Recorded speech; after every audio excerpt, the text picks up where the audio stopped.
تقرب الی اللہ کے دو مراحل بیان کیے اس حدیث میں. فرمایا وَمَا تَقَرَّبَ إِلَيَّ عَبْدِي بِشَيْءٍ أَحَبَّ إِلَيَّ مِمَّا افْتَرَضْتُهُ عَلَيْهِ. میرا بندہ جب میرا قرب حاصل کرنے کی کوشش کرتا، تقرب جو ہے باب تفاعل ہے، محنت سے کوئی کام کرنا، کوئی چیز حاصل کرنا محنت کے ساتھ، تقرب تعلم علم حاصل کرنا محنت کے ساتھ، مسلسل پہم جد و جہد کے ساتھ. من تقرب الی عبدی ما تقرب الی عبدی بشیء احب الی مما افترضته علیہ. میرا بندہ جب میرا قرب حاصل کرتا ہے تو جن چیزوں سے حاصل کرتا ہے ان میں مجھے محبوب ترین وہ ہیں کہ جو میں نے اس پر فرض کر دی. اس کے برعکس وما یزال عبدی یتقرب الی بالنوافل، اور نہیں ہوتا یہ کہ میرا بندہ میرا قرب حاصل کر رہا ہو نوافل کے ذریعے سے، یہاں تک کہ ایک مقام آ جاتا حتی احبہ، کہ میں اس سے محبت کرنے لگتا ہوں. فکنت سمعہ الذی یسمع بہ، پھر میں اس کے کان بن جاتا ہوں جن سے وہ سنتا ہے. اب دیکھیے یہاں میں نے کہا تھا ہوشیار کے رہبر دب تیغست قدم را، ہوشیار ہو جائیے. اب ایسا پل صراط کا مقام آ گیا ہے کہ ذرا ادھر سے ادھر ہوئے تو معاملہ خراب ہو جائے. اللہ بندے کا کان بن جاتا ہے. وہ بصرہ الذی یبصر بہ، میں اس کے وہ آنکھیں بن جاتا ہوں جس سے وہ دیکھتا ہے. اللہ اکبر، کیا مطلب ہے اس کا؟ کون سمجھے گا؟ وَيَدَهُ الَّتِي يَبْطِشُ بِهَا، اور میں اس کا ہاتھ بن جاتا ہوں جس سے وہ پکڑتا ہے. وَرِجْلَهُ الَّتِي يَمْشِي بِهَا، اور اس کے پاؤں بن جاتا ہوں جس سے وہ چلتا ہے. اللہ اکبر، اللہ بندے کے پاؤں بن جاتا ہے. یہ کون سا مقام ہے؟ اب ان دونوں میں بلندتر کون سا مقام ہے؟ دیکھیے یہاں بھی وہی بات آئے گی. میں نے عرض کیا ہے کئی دفعہ، جہاد کے 3 مراحل ہیں: نفس کے خلاف جہاد، باطل نظریات کے خلاف جہاد، اور نظام باطل کے خلاف جہاد. سب سے اونچا کون سا ہے؟ نظام باطل کے خلاف جہاد. اہم ترین کون سا ہے؟ نفس کے خلاف جہاد. ای الجہاد افضل، افضل ترین جہاد وہ ہے نچلا والا، پہلی منزل کا. اس لیے کہ پہلی منزل ہوگی تو دوسری بنے گی، دوسری ہوگی تو تیسری بنے گی. اسی طرح یہاں پر بھی وہی. اب اس کو فوری کنٹراسٹ کہیے، تضاد نہیں، لیکن یہ کہ فوری طور پر ایک کنٹراسٹ تھا سامنے آتا. سب سے محبوب تو ہے فرائض کے ذریعے سے تقرب حاصل کرنا، محبوب وہ ہے. سب سے بلند یہ ہے. اب اس میں پہلی بات تو سمجھنے کی یہ ہے کہ اللہ سے تقرب کے معنی کیا ہے؟ کیا اللہ کہیں دور ہے؟ وہ سیڑھی چڑھ کے جانا پڑے گا اس کے پاس؟ یہ تو نہیں ہے.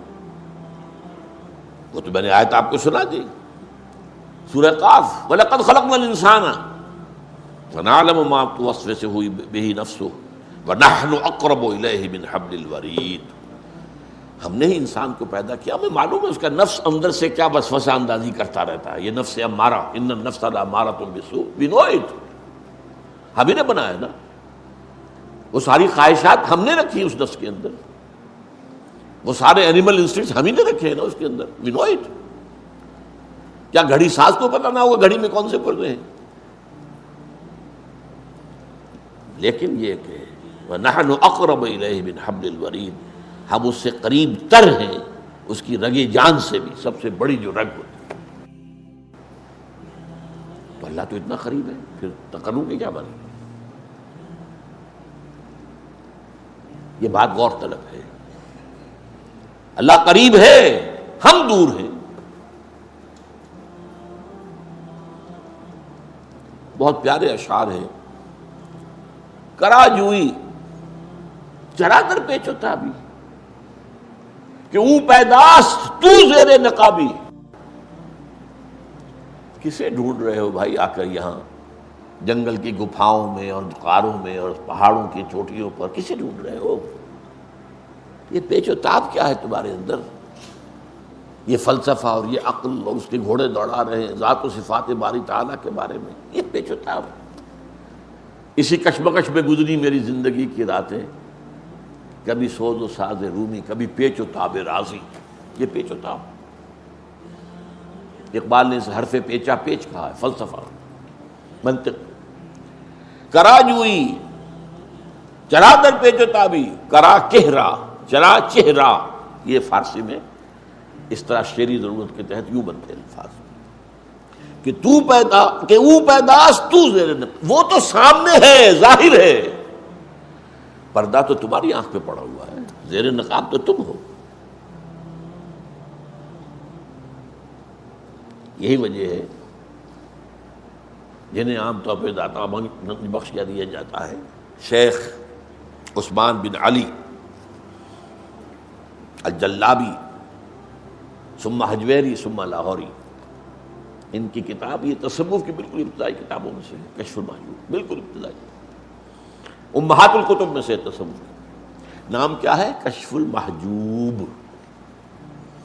حجاب میں ہم آئے ہوئے ہیں، وہ تو ہے، ہر جگہ ہے، وہ معکم اینما کنتم، تم جہاں بھی ہوتے ہو تمہارے ساتھ ہوتا ہے۔ اب یہ پھر بڑا خطرناک مسئلہ، اس پہ بڑی بحثیں، کیا اللہ یہاں ہے؟ وہ تو کہہ رہا جہاں بھی تم ہوتے ہو میں ہوتا ہوں۔ اب اس میں ایک تعویل کی گئی، صفاتی طور پر ہوتا ہے کہ وہ ہماری ہر بات کو دیکھ رہا ہے، وہ کہیں دور بیٹھا ہوا، یہ ایک خاص تصور ہے جو اکثر کم سے کم جو بھی ذہن و فکر کی کوئی اونچی سطح رکھتے ہوں وہ اس کو قبول کرنے کو تیار نہیں۔ اللہ کسی جگہ پر محدود ہے؟ نہیں۔ کیسے ہمارے صاحب نہیں جانتے؟ اس میں یہ ہے اصل میں جو بچانے والا راستہ ہے۔ اللہ دیکھتا ہے، کیسے دیکھتا ہے ہم نہیں جانتے۔ کیا اس کی آنکھیں اس طرح کی ہیں؟ کیا اسے بھی دیکھنے کے لیے روشنی کی ضرورت ہوتی ہے؟ بہت سے جانور ہمیں معلوم ہے جو بغیر روشنی کے دیکھتے ہیں، اللہ کیسے دیکھتا ہم نہیں جانتے۔ وہ سنتا ہے، یہ جانتے ہیں ہم، کیسے سنتا ہم نہیں جانتے۔ وہ ہمارے ساتھ ہے، اس میں کوئی شک نہیں، کیسے ہے یہ ہم نہیں جانتے۔ اس کیسے کی کھود کرید میں جب پڑے تو وحدت الوجود نکل آیا، وحدت الشہود نکل آیا، وہ فلسفے بڑے بڑے نکل آئے، وہ عقل و خرد کی بڑی اونچی منزلوں پر جا کر آدمی کی کچھ سمجھ میں تو آ سکتے ہیں، ورنہ اسی میں کفر ہے۔ اس کا ہر چیز اللہ ہے، اس کا مطلب ہے اس میں سے وہی پھر ہماؤس نکل آیا۔ یہ سارے فلسفے انسانوں نے اسی سوچ میں تو نکالے ہیں۔ لیکن یہ کہ میں نے کہا تھا نا کہ ہوشدار کے رہبر دب تیغست قدم راہ، تو اس اعتبار سے تقرب کا مفہوم کیا ہے کہ اللہ کی طرف باطنی طور پر بڑھنا، اور بڑھنے کے لیے کہیں دور جانے کی ضرورت نہیں ہے، اپنے ہی اندر۔ وہ جو میں نے بارہا آپ کو سنایا ہے شعر عبد القادر بیدل کا، ستم گر ہوست کشت کے بسیر سر و تمن درا، تجھے اونچا کم نہ دمی دئی درے دل کشا بچمن درا۔ بڑے ستم کی بات ہے کہ تمہاری خواہش نفس تمہیں کہے چلو بھائی ذرا باغ میں جا کے دیکھو، سر و سمن کی سیر کرو، دیکھو کیسے اچھے اچھے پھول ہیں، کیسا سبزہ ہے۔ ارے تم خود گنچے سے کم دمکتے ہوئے نہیں ہو، تم تو اللہ کی تخلیق کا کلائمیکس ہو۔ ذرا کبھی اپنے دل کے دروازے کھولو، اندر کا جو باغ ہے کبھی اس میں داخل ہو کر سیر کرو، کہ اپنے من میں ڈوب کر پا جا سراغ زندگی۔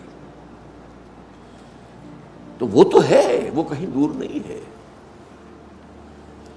تم جو ہے اس کی طرف متوجہ نہیں ہو۔ تمہاری ساری توجہ جو ہے دنیا کی طرف ہے، تمہاری ساری بھاگ دوڑ دنیا کے لیے، تمہاری ساری سوچ بچار دنیا کے لیے، تم اس کی طرف متوجہ نہیں ہوتے۔ ہم تو مائل بکرم ہیں، کوئی سائل ہی نہیں، راہ دکھلائیں کسے رہنو منزل ہی نہیں۔ یہ جو حدیث میں آتا ہے کہ رات کے آخری حصے میں اللہ سمائے دنیا تک اتر آتا ہے، کیسے اتر آتا ہے یہ ہم نہیں جانتے۔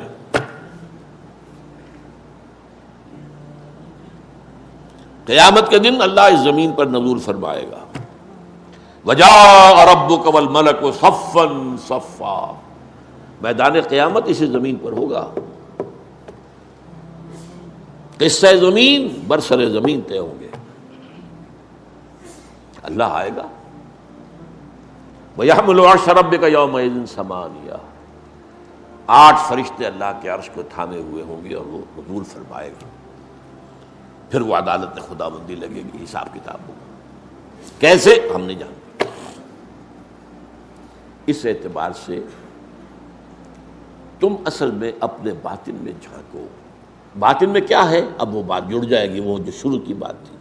دل کی گہرائیوں میں روح ہے، اور روح اس کا تعلق اللہ کی ذات کے ساتھ ہے.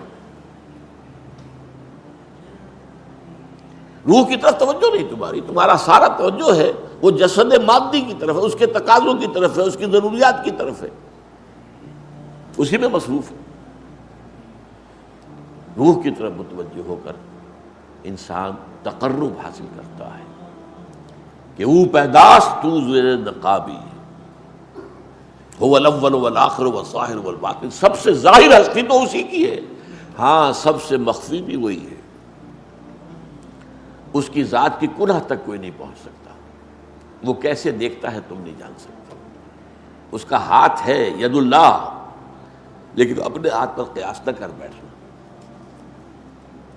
اس کی کوئی تجلی ہے جسے کہا گیا ہے کہ اس کی ران کھولی جائے گی. یوم یکشف عن ساق، اس کو کیا ہو اسی وقت پتہ چلے گا. آج ہم یہاں اس میں بحث کریں گے تو ہم گمراہی میں مبتلا ہو جائیں گے. یہ متشابہات میں سے. تو یہ ایک حد تک تو میری بات اس موضوع پر، کیونکہ وقت ختم ہو گیا، میں سبق پڑھ رہا ہوں کہ قرب سے معاملہ قرب مکانی نہیں ہے، یہ قرب معنوی ہے. وہ آیت میں نے شروع میں پڑھی تھی، دوبارہ چونکہ دہرا رہا ہوں تو اس کا ایک سجدہ جو کر لیجئے گا بعد میں. کَلَّا لَا تُطِعْهُ وَاسْجُدْ وَاقْتَرِبْ. اے نبی یہ ابو جہل وغیرہ کی باتیں آپ نہ مانیے، توجہ نہ دیجیے، دفع کیجیے ان کو. آپ تو سجدہ کیجیے اور قریب ہو جائیے. اور حدیث میں آتا ہے اقرب ما یکون العبد الی اللہ فی السجود، قریب ترین جو ہوتا ہے بندہ اللہ سے وہ سجدے میں ہوتا ہے، اگر واقعتاً معنن سجدہ کر رہا ہو. ایک سجدہ وہ ہے کہ جسم تو جھک گیا ہے اور نفس امارہ کھڑا ہے جو کہ تو شیطان لعین کی طرح میں سجدہ نہیں کروں گا، تم جاؤ کرو. یہ تمہارے اعضاء و جوارح کا سجدہ ہے، دل کا سجدہ نہیں. لیکن جب پوری ہستی کے ساتھ اللہ کے سامنے سجدہ کرو گے تو یہ قریب ترین ہوگا اللہ کے ساتھ معاملہ. فصلی اللہ تعالی علی خیر خلقہ محمد.